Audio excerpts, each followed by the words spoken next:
Comme vous n'avez pas le temps de tout voir, les pieds dans la marge ont vu pour vous le Gros Saint-Saëns. La ville de Sudbury, en Ontario, est fière de posséder la plus grosse pièce de monnaie au monde. Construit en 1964 par-dessus une table de pique-nique, ce Gros Saint-Saëns de 13 tonnes d'acier inoxydable et de contreplaqué préserve la mémoire de 3 feuilles d'érable avec une cheminée et du roi George VI. Un honneur qui le distingue des rois George 1, 2, 3, 4 et 5. Cet hommage de 9 mètres aux mines de nickel épate les visiteurs qui constatent avec stupeur, étonnement et stupéfaction qu'il s'agit là d'une réplique exacte d'un Saint-Saëns de 1951. Grâce au système d'éclairage, amusez-vous jour et nuit à vérifier si le Gros Saint-Saëns est effectivement 64 607 747 fois plus gros qu'un Saint-Saëns ordinaire. Ça y est, vous avez vu le Gros Saint-Saëns. Nul besoin maintenant d'aller là. Comme vous n'avez pas le temps de tout voir, les pieds dans la marge ont vu pour vous une chaise. Située quelque part entre Sainte-Flavie et Matane, cette chaise est apparemment semblable aux autres, sauf que est grosse. Sa hauteur de 4,7 mètres fait d'elle une grosse chaise idéale pour glisser, faire du saut en hauteur, de l'escalade ou pour simuler un concert rock. Amusez-vous à utiliser vos amis comme pouf ou faites-les rire en faisant la blague de « On dirait que je vais m'assire dans une chaise, mais non, je tombe à terre. » Ça y est, vous avez vu la grosse chaise. Plus besoin d'aller quelque part entre Sainte-Flavie et Matane. Comme vous n'avez pas le temps de tout voir, les pieds dans la marge ont vu pour vous la Casa Feeling. Située à Sainte-Anne-des-Monts, juste ici, pas loin des éoliennes, la Casa Feeling n'est pas juste un habile jeu de mots avec les mots feeling et fée. C'est aussi là qu'on peut acheter un cendrier en bois rond, un bagel verni ou une vache que sa queue, c'est un long bâton. Vous cherchez une corne d'abondance en paille ou en céramique? La Casa Feeling en a 2. À la Casa Feeling, frottez une théière et laissez Aladdin vous vendre une paire de boules, une peinture d'une hutte ou d'un léopard évaché, ou encore ça, pis ça. Autant de bonnes raisons de visiter la Casa Feeling, juste ici.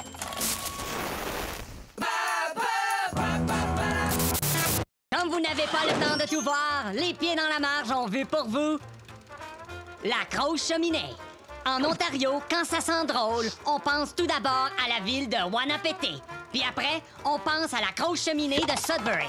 Cette grosse affaire de 380 mètres ne sert pas seulement à disperser le dioxyde de soufre loin de la ville, elle sert aussi à jouer à « Ta cheminée est plus grosse que la mienne ». Ou encore « Où est-ce qu'est cachée la cheminée? » Oui, elle est là. Puis là, elle est où? Non, elle est pas là. Elle est là. Oh, attention, il y a une grosse cheminée. Oui, la grosse cheminée de Sudbury. Du plaisir depuis 35 ans. Ça y est, vous avez vu la grosse cheminée. Nul besoin maintenant d'aller là. Comme vous n'avez pas le temps de tout voir, les pieds dans la marge ont vu pour vous le Gros Bison de Earlton. Situé à 31,8 km de la grosse vache de New Liskeard et à 128,5 km de la grosse perche chaude de Martin River, le Gros Bison de Earlton est une initiative personnelle d'un des plus importants éleveurs de bisons du Canada, qui voulait qu'on sache qu'il est un des plus importants éleveurs de bisons du Canada. Mais comme on dit dans le milieu des éleveurs, gros bison, petit bison. Cette réplique exacte d'un bison de 9 tonnes, de 5,79 mètres par 8,23 mètres est une sculpture idéale pour découvrir l'anatomie du bison. L'oreille, la queue, le poil, la rouille, le devant, le derrière, le côté, l'autre côté et la trappe. Une activité parfaite pour les parents et les gosses. Oui, vous avez vu le Gros Bison de Earlton, la vache de New Liskeard et la perche chaude de Martin River. Plus besoin maintenant d'aller là, puis là.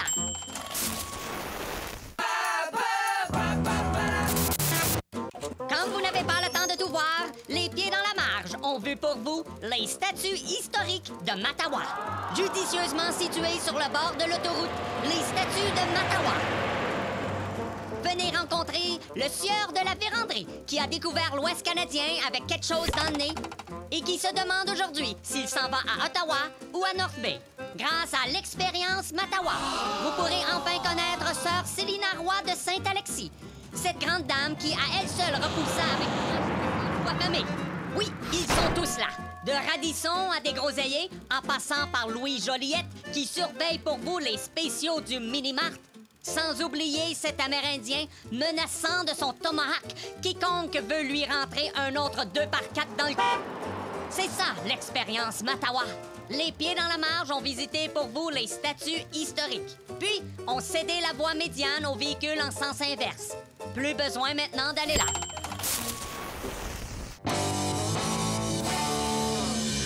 Comme vous n'avez pas le temps de tout voir, les pieds dans la marge ont vu pour vous la plus grosse ampoule au monde. Non, pas celle-là, celle-là.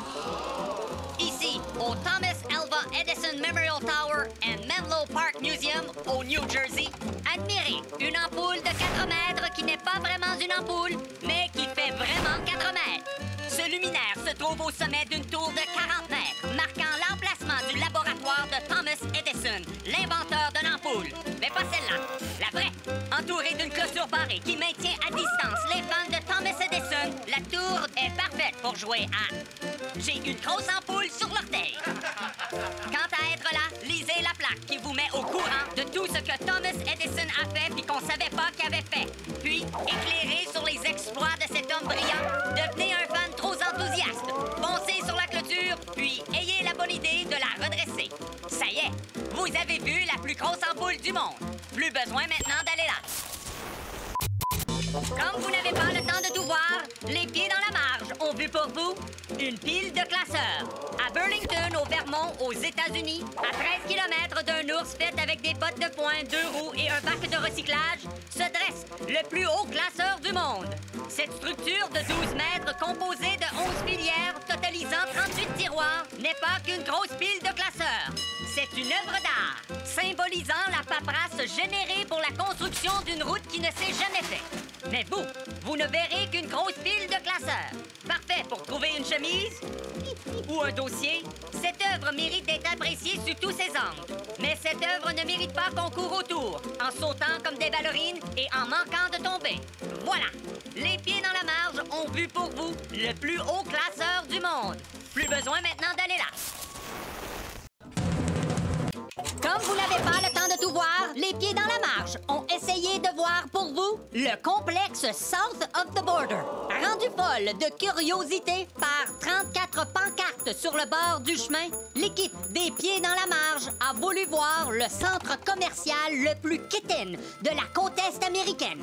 Mais on n'a pas eu la permission de vous le montrer, ni de près, ni de loin. Vous ne verrez donc pas le restaurant mexicain, les boutiques mexicaines, la statue de Mexicain, le magasin de feux d'artifice mexicain et le gros sombrero mexicain installé là pour perpétuer la belle tradition des clichés mexicains. Ça y est, vous n'avez pas vu South of the Border, mais pas besoin pareil d'aller là. Comme vous n'avez pas le temps de tout voir, les pieds dans la marge ont vu pour vous le UFO Welcome Center.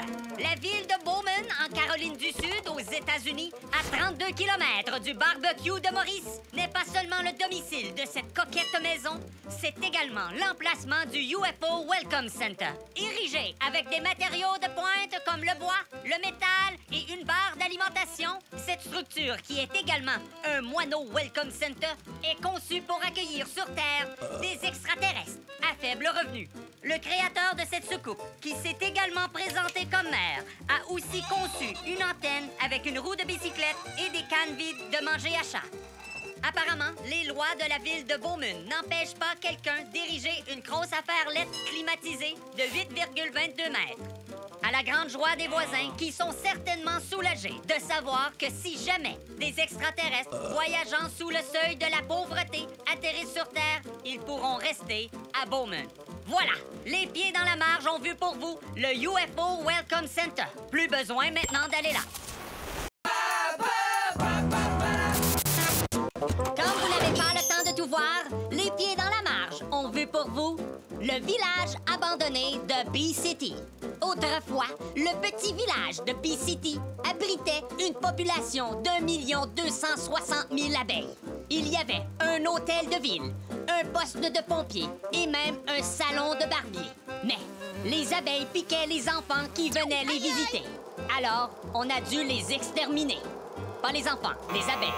Aujourd'hui, il n'y a plus d'abeilles à Bee-City. Mais il y a un bouc, un âne, un lama mongol, un dindon, un petit kangourou, un singe qui fait pitié et un émeu qui n'aime pas ça se faire pointer du doigt. Ça y est, vous avez vu Bee-City et quelques animaux. Alors, plus besoin maintenant d'aller là. Comme vous n'avez pas le temps de tout voir, les pieds dans la marge ont vu pour vous Honey de Money Dog.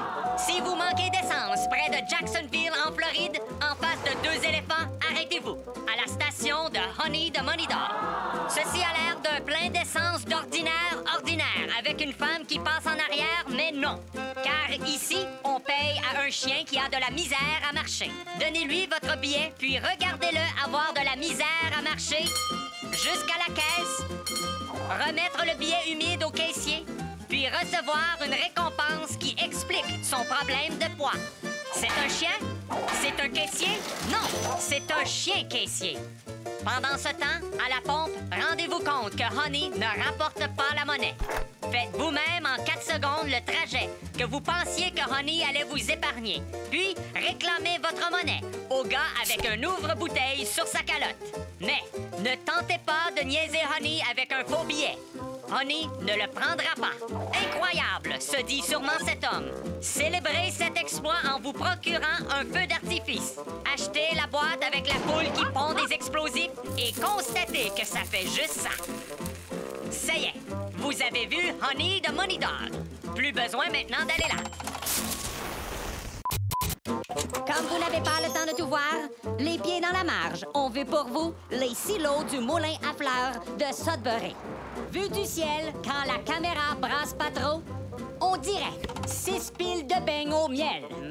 Mais non, il s'agit plutôt du site historique du moulin à fleurs de Sudbury.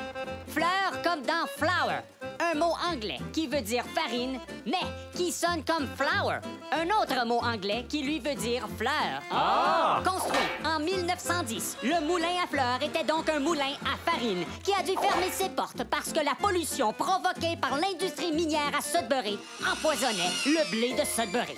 Comme ça coûtait trop cher pour les détruire, les silos ont été transformés en sites historiques fréquentés par des pigeons passionnés d'histoire. Les silos sont entourés d'une clôture qui permet aux visiteurs d'avoir de la misère à les visiter. Surtout Mathieu. De plus près, vous constaterez que les silos sont indestructibles, sauf ce bout-là et puis celui-là. Vous constaterez aussi que c'est pas parce que les silos sont vieux qu'ils sont intéressants. Ça y est, vous avez vu le moulin à fleurs de Sudbury. Plus besoin maintenant d'aller là. Comme vous n'avez pas le temps de tout voir, les pieds dans la marge ont vu pour vous Dialogue avec l'histoire. Au cœur du Vieux-Québec, on retrouve ça. Ça, c'est en fait une œuvre d'art de marbre, offerte en cadeau de la Ville de Paris à la Ville de Québec. Les gens de Paris ont fait le pari que les Québécois apprécieraient ça. Un gros tas de marbre en plein milieu de leur édifice pittoresque du 17e siècle. Comme c'est pas poli de refuser un cadeau, c'est morceau par morceau que les gens de Québec tentent de faire disparaître ce gros Rubik's Cube pour daltonien. À première vue, on dirait un gros transformeur qui se transforme en plancher de salle de bain. Mais non, c'est un monument de 6,5 mètres qui rend hommage aux premiers colons d'Amérique. C'est ça, Dialogue avec l'histoire. On n'est pas sûr ce que l'artiste dit à l'histoire, mais l'histoire répond sûrement « Hey, qu'est-ce que c'est ça? » Voilà! Vous avez vu Dialogue avec l'histoire. Vous avez vraiment plus besoin d'aller là. Comme vous n'avez pas le temps de tout voir, les pieds dans la marge ont vu pour vous la frite mexicaine. Si vous allez au lac Saint-Jean et que vous voyez cette pancarte, faites comme cette voiture et arrêtez-vous. Au restaurant La Frite Mexicaine, à 88,1 km de la Casa Quick, c'est l'endroit idéal pour manger une salade mexicaine à côté d'un faux cactus. Goûter un taco dans un taco. Savourer un fajita dans la face d'un Mexicain. Ou déguster un burger mexicain sous une affiche « Attention, tuyau d'aqueduc souterrain 2 mètres ». Mangez sans crainte, car vous pourrez ensuite vous soulager dans une ambiance tropicale. Ça y est, vous avez vu la frite mexicaine. Alors, plus besoin d'aller là. Comme vous n'avez pas le temps de tout voir, les pieds dans la marge, on veut pour vous un chat sur une chaise. À Toronto, dans le quartier de Kensington, à 2 pas de cette poche en tissu, juste en face de cette vitrine où un homme fait des babayes, se trouve un poteau avec un petit bout de balai de collé dessus. Tout en haut se trouve un chat sur une chaise. Intitulé Home Again, l'œuvre de David Elitzky et Shirley Hanna est aussi intéressante de face que de derrière. Ce minou en bronze massif est un du quartier. Puis, prenez une pause pour savourer un rouleau impérial entre amis et faites une joke de paix. Voilà! Vous avez vu un chat sur une chaise, un homme qui fait des bye-bye et une joke de paix. Plus besoin maintenant d'aller là. Comme vous n'avez pas le temps de tout voir, les pieds dans la marge ont vu pour vous un gros champignon. Au cœur de Toronto, dans ce joli petit parc, se trouve un amanite panthère de 6,01 mètres. Tout comme un vrai champignon, cette sculpture est composée d'un chapeau, d'un pédoncule, de lamelles, d'une poignée, d'une prise de courant et d'une fenêtre. Ce champignon non comestible est idéal pour se pratiquer à pogner des champignons. Tout comme ce touriste, vous vous demandez sûrement ce qui se trouve à l'intérieur. Eh bien, il y a une chaufferette, des crayons à colorier et un pantalon sur une échelle. Wow! Tout ce qu'il y a de magique ici, c'est cet œil magique. Voilà! Vous avez vu un gros champignon. Plus besoin maintenant d'aller là. Comme vous n'avez pas le temps de tout voir, les pieds dans la marge, on veut pour vous la pyramide des AA. À Saguenay, entre parenthèses l'abbé, on retrouve une pyramide. Wow! Construite sur le site du Grand Déluge du Saguenay, cette pyramide d'aluminium de 21 mètres est faite de 3024 panneaux de signalisation « Cédez le passage » qui symbolise qu'il faut céder quand il y a un déluge. Non, ne riez pas. C'est ça que ça veut dire. Céder, céder. Approchez-vous de cette œuvre d'art qui est également une salle de spectacle. Amusez-vous à compter jusqu'à 3024. Tenez-vous de faire ça et montez dans la pyramide pour observer une grosse quille, un buisson, un aigle ou le gars qui déménage sa laveuse. Mais ne consommez pas de boissons alcoolisées, excepté lors de spectacles. Ça y est, vous avez vu la pyramide des AA. Alors, plus besoin d'aller là.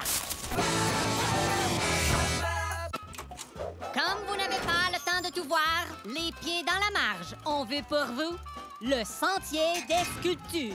Dans le village de Bégin, au lac Saint-Jean, il y a un sentier où il y a des sculptures. Sur ce sentier, vous pouvez gambader en vous amusant à reconnaître des personnages tels que Céline Dion, Simplet, René Angélil et Chewbacca. Voyez aussi John Lennon et son hibou, Félix Tanguay, Jean-Sébastien Busque et Mathieu Pichet. Ça y est, vous avez vu le sentier des sculptures de Bégin et Mathieu Pichet. Alors, plus besoin d'aller là.